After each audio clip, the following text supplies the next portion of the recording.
Milers de valencians han acompanyat este matí la senyera pels principals carrers de València. El president de la Generalitat, Joan Lerma, convida a participar en la construcció d'Europa sense perdre la nostra identitat. La multinacional alemana Thyssen ha triat la comunitat valenciana per a instal·lar-se a Espanya. Invertirà 1.750 milions de pessetes en el Puig i el port de Sagunt amb una societat valenciana.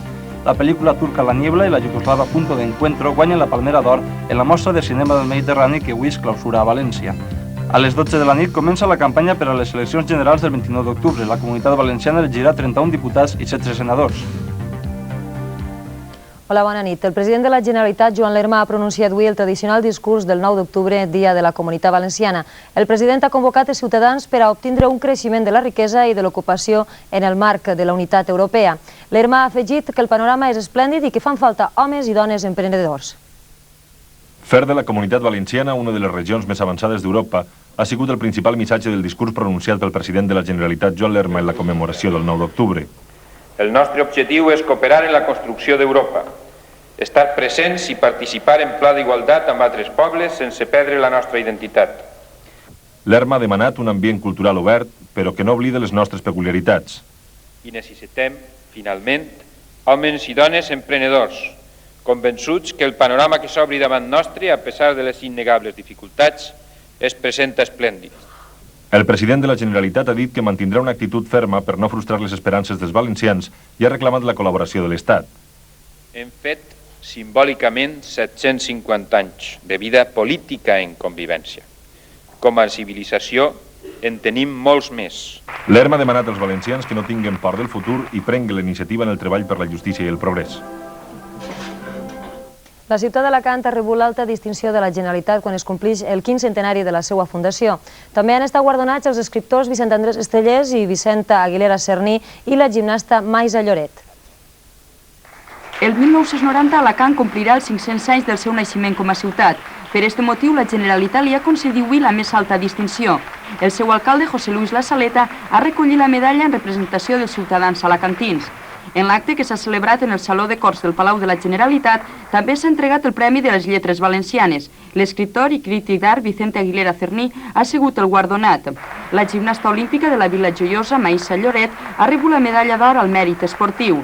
Vicent Andrés Estellés, el poeta que tant ha contribuït a la recuperació del poble valencià, ha sigut premiat amb la medalla d'or al mèrit cultural. Polítics, intel·lectuals i representants de les forces socials i econòmiques de la nostra comunitat han participat a migdia a la recepció institucional de la Generalitat en la plaça de Manises. Unió Valenciana i Unitat del Poble Valencià no han estat presents per decisió pròpia. Les càmeres de Canal 9 han arreplegat aquestes opinions entre els assistents. És una societat que ha recuperat la seva il·lusió com a poble capaç de crear i de mirar al futur en optimisme. Jo crec que tenim una comunitat en marxa cara a un progrés, un futur de felicitat per a tots els valencians. Observo unas ganas tremendas de vivir, unas ganas tremendas de trabajar, un afán de sacar adelante todos los problemas, los múltiples problemas que tiene la comunidad, y por esto les felicito a los valencianos. Bueno, jo crec que ha canviat en tot, és a dir, no hi ha més que veure com estava Valenciana fa 10 anys i com està ara.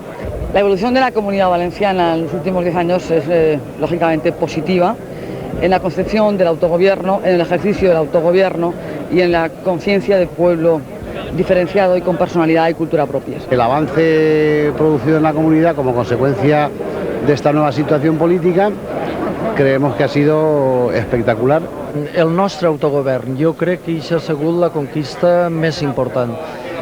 Yo creo que es una comunidad que está cobrando una gran cohesión. O sea, yo creo que cuando yo me fui de aquí, esa cohesión faltaba. Ha sido un camino duro, es un camino que aún necesita arreglar muchas infraestructuras, entre comillas, de todo tipo, pero yo lo veo con esperanza, con ilusión. Com a empresari de tota la vida, pràcticament, veig l'evolució, l'he de mirar baix el punt de vista econòmic i l'he vist molt positiva, la veig molt positiva. S'han fet grans coses. El que passa és que no se'n recordem quizá de lo que era fa 10 anys. Jo crec que és molt important que tots els empresaris valencians estiguin molt ficats dins de lo que és l'autonomia i molt preocupats per lo que serà el mercat únic. El govern valencià és una realitat, el que fa 10 anys ningú de nosaltres se creuien que a aquestes altures podien dir que el govern valencià seria una realitat avui. D'alguna forma ha anat vertebrant-se, la pròpia societat ha anat assumint ja l'efecte democrático. Para mí, fundamentalmente, lo importante y lo que nos puede hacer sentirnos identificados con estos 10 años es el progreso que puede haber existido desde que apareció la libertad. A pesar de que en València hi ha moltes capelles i capelletes, està prou unida a la comunitat, a l'interès de la comunitat de que València vagi avant. El bon temps i l'alegria han sigut les característiques de la processó cívica que este matí ha recorregut els carrers cèntrics de la ciutat de València. La senyora s'ha traslladat fins a l'estàtua del rei Jaume I per commemorar l'entrada triomfal que ara fa 750 anys va fer el conqueridor. A les 12 en punt, la senyora de la ciutat de València baixava pel balcó principal de l'Ajuntament. Al carrer, el portaveu del CDS, Fermín Artagoitia, la rebia entre salves d'ordenança i honors militars. Milers de ciutadans s'havien concentrat al llarg del matí per fer també el seu homenatge a la senyera. Al costat del portaestandard estaven representants dels partits polítics de la corporació. El bon temps i l'alegria han estat presents al llarg del recorregut pels carrers cèntrics de la ciutat. El caràcter polèmic que este acte va tindre durant la transició democràtica ha quedat darrere i avui grans i menuts han compartit el caràcter festiu d'esta commemoració. Com tots els anys, al peu del monument del rei Jaume, les autoritats i diverses entitats cíviques han depositat corones de llorer. Després, tots els assistents han cantat l'himne regional.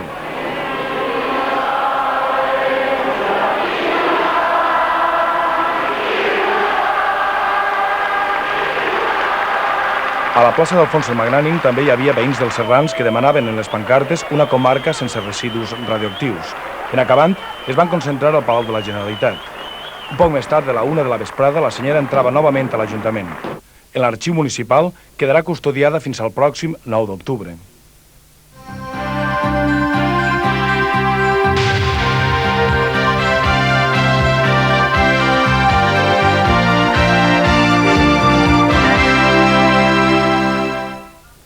La firma multinacional Thyssen ha triat la Comunitat Valenciana per a instal·lar-se a Espanya. El grup alemany i la firma valenciana Ros Casares han constituït dues societats que invertiran més de 1.750 milions de pessetes per a la construcció de dues factories en el Puig i en el port de Sagunt. La multinacional alemanya Thyssen ha entrat en el sector siderúrgic espanyol de la mà de la firma valenciana Ros Casares. El grup alemany ha triat les localitats valencianes del Puig i el port de Sagunt per a construir dues factories que es dedicaran al tractament i la distribució de planxa fina d'acer. Thyssen i Ros Casares invertiran en un primer moment 1.000 milions de pessetes per posar en marxa la factoria del Puig. Esta planta entrarà en funcionament a principis del 1990 i donarà treball a vora 50 persones. L'altra factoria, segons ha sabut Canal 9, es posarà en funcionament amb una inversió de 750 milions de pessetes i s'instal·larà al port de Sagunt. La siderúrgia del Mediterrani serà el principal proveedor del grup Thyssen en Espanya. Les inversions de la multinacional alemanya crearan 100 llocs de treball. Independientemente de las ventajas que para Thyssen y para Ros Casares supone este acuerdo, creo que también significa un reto para el sector empresarial el que se haya alcanzado a un acuerdo al 50% entre una multinacional como Thyssen, con capital evidentemente alemán, y una sociedad valenciana como Francisco Ros Casares. El grup siderúrgic Thyssen realitza unes vendes d'11 milions de tones d'acer a l'any i les seues vendes superen els 2 bilions amb B de pessetes. La firma valenciana Ros Casares, que factura 30.000 milions de pessetes anualment, està participada amb un 50% pel grup basc Aristrain. El Consell de Ministres de Finances de la Comunitat Europea ha aconseguit avui a Luxemburg un acord polític sobre l'abolició de les fronteres fiscals, un acord que pot ser definitiu en la pròxima reunió del 13 de novembre i que ens beneficiarà sobretot als consumidors. A partir de gener del 1993 no hi haurà fronteres fiscals. Vostès podran comprar sense limitacions en qualsevol dels 12 estats membres i pagant l'IVA del país de compra. Este compromís, aconseguit per unanimitat pel Consell de Finances, no és vàlid ni per a les empreses ni per a les compres per correspondència i tampoc per als automòbils. Si se'n compra un, per exemple a Alemanya, haurà de pagar l'IVA aplicat en eixe país. La Comissió Europea està obligada ara a recollir aquestes propostes del Consell en un intent que l'acord es faça definitiu en la reunió del Consell Comunitari el 13 de novembre. On no hi ha hagut cap acord és en l'harmonització de la fiscalitat sobre les rendes dels capitals. Els 12 sols tenen clar la necessitat de lluitar contra el frau fiscal i l'evasió dels diners. Un altre problema de difícil solució és l'uniformització de les taxes d'IVA. Les diferències entre els estats membres són molt grans i països com Luxemburg, que les tenen baixes, són un autèntic paradís per a les compres. Independentment de les mesures fiscals finals que adopten en novembre els 12, d'una cosa poden estar ben segurs. El dia que siguen uniformitzades totes les classes d'IVA en la Comunitat Europea, ens serà impossible comprar un automòbil, una llevadora o un rellotge de luxe menys barat a Alemanya, Bèlgica o Luxemburg que a Espanya. Des de Luxemburg, Josep López, Canal 9. Optimisme i satisfacció han sigut les notes predominants de l'edició d'Expo Calzado que avui s'ha clausurat a Madrid. Esta fira agrupa molts fabricants del calcer de la Comunitat Valenciana. La 7ª edició d'Expo Calzado, fira que reuneix un 80% dels fabricants espanyols de sabates, la majoria d'ells de la Comunitat Valenciana, ha tancat avui les seues portes a Madrid amb un clima d'optimisme. Segons els organitzadors, abans de finalitzar, Expo Calzado havia rebut la visita de 30.000 persones, entre elles més de 14.000 professionals, procedents d'Austràlia i tot. Per a Rafael Bernabéu, president de la Federació d'Indústries del Calçat Espanyol, la idea de concórrer a Madrid és encertada i gens polèmica. En principi crec que la valoració és molt positiva. Teníem nosaltres alguna espècie d'expectativa de veure què és el que passava en el certamen que s'ha celebrat fa uns dies allí en la zona de Llevant, però realment estem quizá molt il·lusionats i esperançats en que la decisió que prengué el sector de vindre a Madrid és una confirmació que ens l'estan donant els propis expositors que estaven en la zona de Llevant. Encara que les exportacions als Estats Units han baixat enguany, les vendes als països europeus experimenten un augment significatiu. El sector va produir 163 milions de parells de sabates el 1988, dels quals més de la meitat anaren al mercat exterior, amb una facturació total de 234.700 milions de pessetes. El món financer ha estat pendent avui de la caiguda de la borsa de Londres i de l'anunci d'una nova escalada de la inflació espanyola durant el mes de setembre.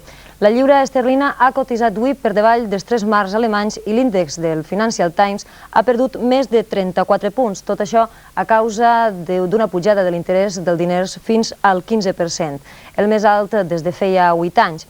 A Espanya, el ministre d'Economia, Carlos Solchaga, ha afirmat que a causa de les pèrdues en l'agricultura valenciana i murciana per les pluges de setembre, l'IPC del setembre serà més alt del que es preveia. Amb tot això, el tancament del mercat borsari, l'índex de Madrid només ha perdut 25 centèsimes, Barcelona n'ha guanyat 13 i Bilbao ha baixat 1 punt i 25 centèsimes. El dòlar s'ha depreciat este matí 0,79 pessetes en relació a la moneda espanyola, en fixar el Banc d'Espanya un canvi mitjà per a la divisa nord-americana de 119,48 pessetes. El marc ha baixat avui 6 centèsimes i s'ha canviat a 63,27 pessetes, la lliura a 188,05 i el franc francès a 18,65 pessetes. Avui al matí s'ha desenrotllat a Madrid la primera sessió del judici per cor. Els 2 etarres del Comando Barcelona que són jutjats han reconegut haver participat en l'atemptat. El fiscal demana per als terroristes un total de 1.900 anys de presó. Josefa Mercedes Hernaga i Domingo Troitiño, presumptes membres d'ETA militar, han reconegut davant el tribunal que es jutja que van col·locar la bomba en el supermercat Hipercor de Barcelona. La vesprada del 19 de juny de 1987, l'explosió d'un cotxe bomba carregat amb 30 quilos d'amonal i 200 litres de gasolina en el soterrani de l'hipermercat barceloní va matar 21 persones i altres 45 varen sofrir ferides greus. A pesar d'això, els etarres han assegurat que la seva intenció era la d'incendiar l'edifici i en cap moment perjudicar la població civil. Porque nosotros reconocimos que cometimos un grave error en esta operación, que es el dejar la iniciativa del resultado final en manos de terceros. L'advocat de l'acusació particular ha tractat de demostrar la responsabilitat en els fets de la direcció del centre comercial i de l'Estat per no ordenar el desallotjament del supermercat una volta rebut l'avís d'ETA. El cap de guàrdia dels bombers de Barcelona aquell dia ha manifestat que Hipercor podria haver-se desallotjat en 5 o 10 minuts. 2 policies han assegurat que encara que van demanar al director del centre que ho fera amb prontitud, este no va considerar convenient. El judici per cor ha començat avui en l'Audiència Nacional a Madrid amb fortes mesures de seguretat. A poques hores de que s'inaugure una nova campanya electoral, la policia madrilenya en estat d'alerta esperant un nou atemptat de l'organització terrorista basca ETA. Òscar Martínez, Canal 9, Madrid. Els reis de Suècia, Carles Gustau i Sílvia, acompanyats pels monarques espanyols, han inaugurat avui a Madrid unes jornades que mostren l'evolució econòmica i social de Suècia, un país que en l'últim segle ha passat de la pobresa a tindre un dels nivells de vida més alts. Les jornades de Suècia a Espanya, inaugurades pels reis Carles Gustau i Sílvia, pretenen acostar la realitat econòmica i cultural del poble suec als espanyols. Les jornades s'han obert amb l'exposició Suècia, Tradició i Futur, que amb la participació de 40 empreses sueques mostra l'evolució econòmica i social d'este país escandinau.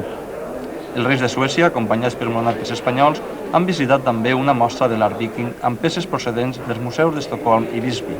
El rei Carles Gustau ha destacat la importància d'aquestes jornades per a descobrir com Suècia ha passat en l'últim segle de la pobresa a tindre un dels nivells de vida més alts.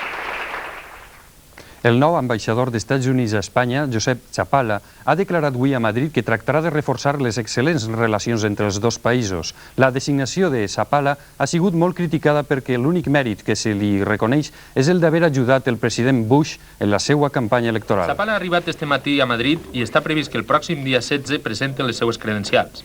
En l'aeroport de Barajas s'ha declarat que és un honor per a ell ser el representant de George Bush i dels Estats Units a Espanya, un país que molts nord-americans consideren pàtria cultural i històrica, a més d'un amic i aliat respectat. El nomenament de Chapala, un empresari de la construcció d'origen italià, ha provocat una forta polèmica en el Senat nord-americà, perquè no es tracta d'un diplomàtic de carrera i no coneix el castellà, un dels requisits per a representar el seu país a Espanya. Els senadors que han criticat Chapala consideren que el seu nomenament és una recompensa per l'ajuda que va oferir a Bush en la campanya electoral.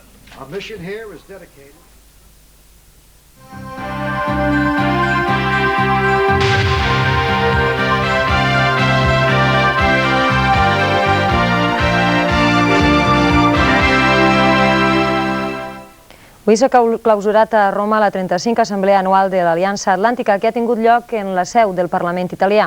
La celebració de l'Assemblea coincideix amb el 40 aniversari del Tractat de Washington, que va comportar la creació de l'OTAN. El desarmament i l'evolució de les relacions entre l'est i l'oest dins del procés d'apertura que hi ha en alguns països del Pacte de Varsòvia han sigut les qüestions principals de la 35a Assemblea Anual de l'OTAN, que aquest any s'ha fet a la capital italiana. En el discurs inaugural de la sessió plenària que s'ha fet este matí, el secretari general de l'Aliança Atlàntica, Manfred Werner, ha remarcat que no és possible congelar l'evolució política de l'est en nom de l'estabilitat. L'exministre de Defensa de l'Alemanya Federal també ha expressat la seva preocupació per la tendència de la major part dels països de l'OTAN de reduir unilateralment els pressupostos de defensa. En la sessió plenària també han intervingut el president de l'Assemblea, Patrick Duffy, i el primer ministre italià, Giulio Andreotti. L'Assemblea de l'OTAN està formada per 188 parlamentaris dels 16 països membres de l'Aliança Atlàntica. El nombre de parlamentaris s'estableix segons la població de cada país. A més de la sessió plenària d'avui, els parlamentaris s'han reunit durant els últims dies per treballar en les comissions. Precisament en una d'aquestes comissions, la de Defensa i Seguretat, ha participat per primera vegada un alt comandament soviètic, el general Vladimir Lobov. Amb la sessió plenària dels parlamentaris dels països membres de l'OTAN ha acabat avui la 35a Assemblea Anual de l'Aliança Atlàntica. Les reunions van començar dijous passat amb el debat de les comissions i han acabat a primera hora d'esta vesprada amb la votació de les resolucions i dels pressupostos de l'Assemblea per l'any que ve. En Parc Pons, Canal 9, Roma. Durant 5 dies estarà el papa Joan Pau II a Indonèsia, on ha arribat este matí. A més de Jakarta, la capital, el papa visitarà les més importants de les 13.000 illes que conformen este país, on els catòlics són una xicoteta minoria. Només posar els peus damunt terra a Indonèsia, el papa va fer la cerimònia tradicional de besar l'asfalt de l'aeroport. El ministre indonesi d'Afers Estrangers li va donar la benvinguda i després el papa va recórrer la ciutat fins al Palau de Merkeda. Allí el va rebre el president d'Indonèsia, general Suharto. El contacte de Joan Pau II amb el poble es feu immediatament en un estadi de la capital que congregava fora 120.000 persones. El papa té previst viatjar a Timor, que va ser portuguès fins al 1976, quan va ser annexionada per la força a Indonèsia. Timor té una població majoritària de catòlics i esta visita del papa ha sigut considerada com difícil compromís pel govern de Jakarta. La síndrome de Xina penja sobre la República Democràtica Alemanya, on al llarg del cap de setmana s'han produït manifestacions de protesta contra el règim comunista.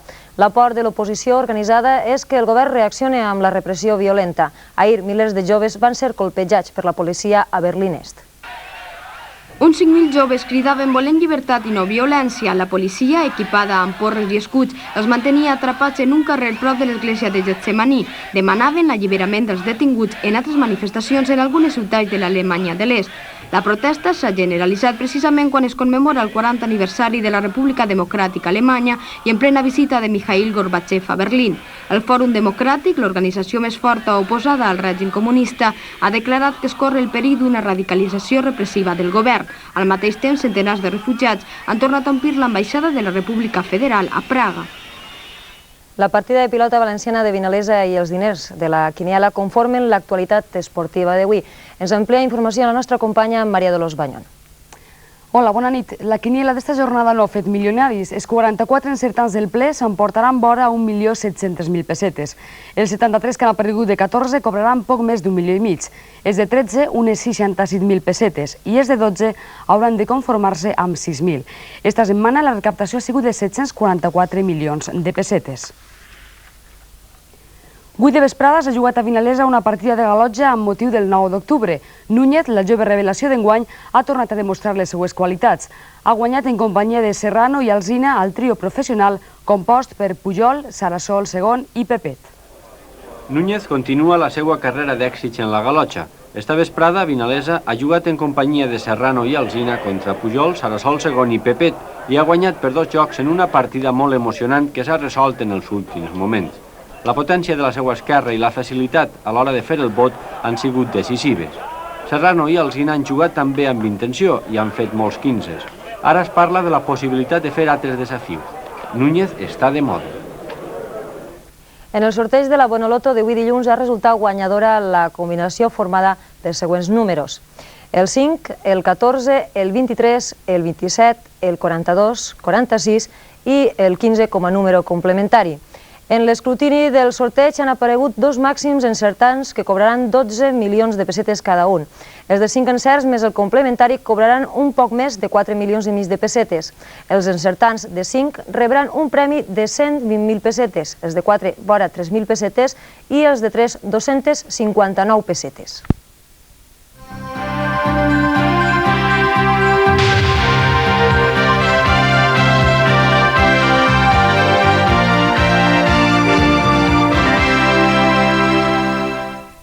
La campanya electoral per als comicis del pròxim 29 d'octubre comença a les 12 d'esta nit. Les distintes forces polítiques han avançat ja la part més substancial dels seus programes. Ara comencen 20 dies d'intensa activitat per als candidats a ocupar un escó en el Congrés dels Diputats de Madrid. Aquestes són les portes del Congrés dels Diputats que ara mateix estaven tancades per la convocatòria d'eleccions generals. No es tornen a obrir fins al dia 21 de novembre per a la sessió constitutiva del nou Parlament que sorgirà de les eleccions del dia 29. Fins a aquest moment, nombrosos candidats per tota Espanya competeixen per cada un dels 350 escons que té l'hemicicle. Entre els més de 7.000 candidats que figuren en vora 1.000 llistes, els que no passaran desapercebuts són els dirigents dels partits que competeixen per la presidència del govern i que tots ells es presenten per Madrid. Els socialistes tornen a tindre Felipe González com a primera espasa, qui aspira a renovar per tercera vegada consecutiva des de 1982 la majoria absoluta. La principal força de l'oposició, el Partit Popular, presenta una cara totalment nova. José María Aznar ha rebut el testimoni de Manuel Fraga en un esforç de rellançar els conservadors. El CDS disposa del seu líder, Adolfo Suárez, com a aspirant i principal patrimoni dels centristes. El seu objectiu és millorar els resultats dels passats comicis de 1986. La coalició Esquerra Unida també renova la imatge del seu candidat amb Julio Anguita, el nou secretari general del PC i exalcalde de Còrdova. Els polítics tenen ja preparada la cola i els cartells per a inaugurar la campanya electoral a la mitjanit d'avui. Serà el primer acte d'una llarga carrera per a aconseguir els vots que permetran a 31 diputats i 16 senadors representar la Comunitat Valenciana en les Corts Generals. Quan apenas queden 3 hores perquè comenci la campanya electoral, els partits polítics ultimen la preparació de la propaganda que es difondrà a partir de les 0 hores de demà. 57 candidatures es presenten a les 3 províncies de la Comunitat Valenciana amb l'esperança d'obtindre algun dels 31 escons que corresponen al Congrés de Diputats. Els caps de llista dels 6 partits en representació en les Corts Valencianes seran: pel PSOE, a Castelló, Francesc Arnau, 44 anys, advocat; a València, Ciprià Siscar, 43 anys, advocat; a Alacant, Josep Bevià, 56 anys, catedràtic de grec; pel Partit Popular, a Castelló, José María Escuín, 56 anys, advocat; a València, Pedro Agramunt, 38 anys, advocat; a Alacant, Federico Trillo, 36 anys, lletrat del Consell d'Estat; pel CDS, a Castelló, Alejandro Fondemora, 40 anys, metge forense; a València, Joaquín Abril Martorell, 59 anys, enginyer aeronàutic; a Alacant, Rafael Martínez Campillo, 36 anys, advocat; Per Unió Valenciana, a Castelló, Ismael d'Aros Baix, promotor immobiliari. A València, Vicent González Elizondo, 47 anys, agent comercial. A Alacant, José Cremades, 59 anys, industrial. Per Esquerra Unida, a Castelló, José Carmona, 36 anys, advocat laboralista. A València, Ricardo Peralta, 41 anys, advocat laboralista. A Alacant, Narcís Vázquez, 35 anys, metge. Finalment, Unitat del Poble Valencià presentarà com a caps de llista a Castelló, Maria Gràcia Molés, 36 anys, professora d'ECB. A València, Xavier Cantera, 44 anys, professor. A Alacant, Robert Miralles, 32 anys, professor d'ECB. Milers de valencians tornen en estos moments a casa després d'aprofitar en el camp o en la platja el pont del 9 d'octubre. 14 morts és el balanç provisional dels accidents de trànsit en les nostres carreteres. 5 joves de València morien ahir prop de Gèrica i altres 4 persones perdien la vida a Santa Pola. L'accident més greu va ocórrer a Xèrica, província de Castelló, en el quilòmetre 40 de la carretera nacional de Sagunt a Terol. Eren les 2 de la matinada quan un Nissan Patrol conduïa 10 xiquets a les seues cases de Navaixes. En aquest moment va rebentar una roda i el cotxe va volcar cap avall. Els 5 joves que anaven assentats darrere van morir perquè el sostre del vehicle va quedar descobert, mentre que el conductor i els 2 acompanyants de davant només van resultar ferits. Els morts són Salvador Julià Ramiro, de 17 anys, veí de Catarroja, Daniel Calatayud Puigades i Francisca Montesinos Alabau, de 16, Guillem Sánchez Alpera, de 18, i Daniel Beltrán de Asunción, de 17. Els 4 últims eren veïns de València.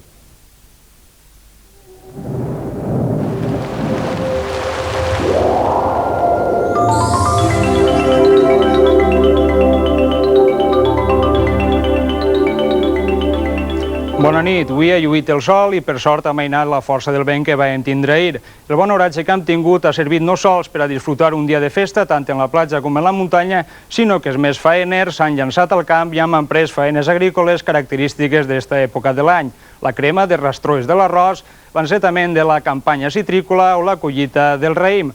Precisament en la seqüència d'imatges del Meteosat veurem com la característica més important ha sigut precisament la total absència de núvols en tota la península ibèrica. Només n'apareixien uns poquets en la zona dels Pirineus i per alguns sistemes muntanyosos, però no han tingut ninguna importància.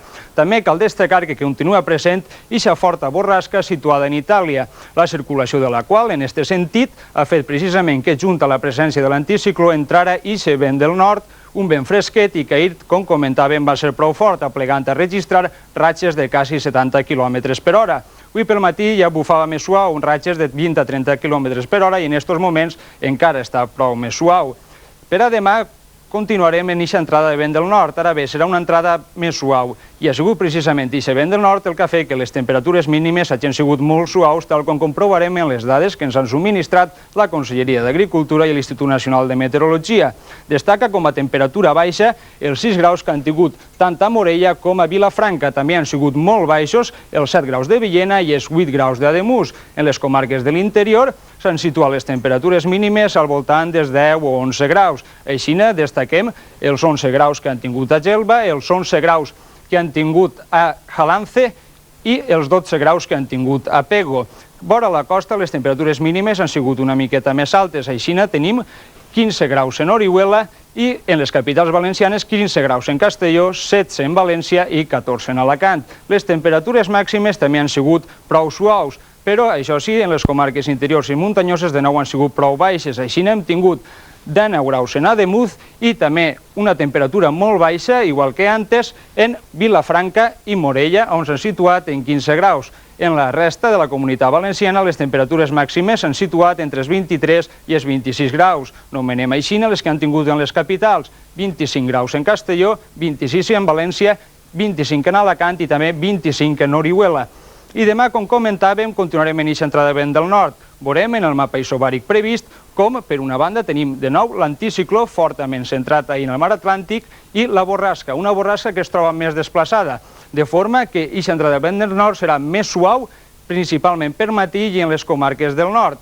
Així, en les comarques del sud anirà canviant i bufarà principalment del sud-est. De nou tindrem predomini del sol en la major part de la Comunitat Valenciana i pot ser que a últimes hores de la vesprada apareguen alguns núvols sobre el sistema ibèric que afectaran ocasionalment a les zones més muntanyoses del nord de la província de Castelló. La mar estarà rissada en la zona de la costa i cap a l'interior n'hi haurà àrees de marejada. Les temperatures mínimes continuaran pràcticament iguals i les màximes tendiran a pujar lleugerament. La 10ª edició de la Mostra de Cinema del Mediterrani ja té guanyadors. Segons ha decidit el jurat internacional, la Palmera d'Or l'hauran de compartir 2 pel·lícules. Connectem amb el Palau de la Música perquè ens ho conta Lídia Arenós. Bona nit, Lídia. Bona nit. En el Palau de la Música ja està tot preparat per a la gala de clausura de la 10ª Mostra de València Cinema del Mediterrani. A les 10:30, d'ací menys d'una hora, començarà la gala en la que es farà entrega dels guardons a tots els premiats. La Palmera d'Or ha sigut ex aequo per a Iugoslàvia i per a Turquia. Les pel·lícules Punt d'encontre, de Goran Makovic, i La boira, del turc Zulzu Livaneli, compartiran el milió de pessetes que correspon al primer premi. La Palmera de Plata ha sigut per a que no disparen la milotja del també turc Tungbasarant, i la Palmera de Bronze se l'emporta a Egipte amb el titellaire del realitzador Hani Lakine. El protagonista és Omar Sharif, el gran absent de la mostra. Qui no ha tingut absències són els amants del cinema de Castelló i Alacant, que han disfrutat de les projeccions programades en esta 10ª edició, en què la mostra ha volgut estar present en les 3 principals ciutats de la nostra comunitat autònoma. I el festival s'acaba amb la projecció de la pel·lícula de Carles Mira, El rei del mambo. S'acabarà la gala, que serà transmesa per Canal 9 Televisió. Això és tot des de la seu de la mostra. Avant, Canal 9 Televisió, Burjassot, bona nit. Moltes gràcies, Lídia Arenós. Així acaba el primer Notícies 9. Recordem que tindran informació de la gala d'entrega de premis de la Mostra de Cinema del Mediterrani en acabar la pel·lícula i més notícies en els butlletins informatius de Canal 9. Fins demà, que ho passen bona nit. Bona nit.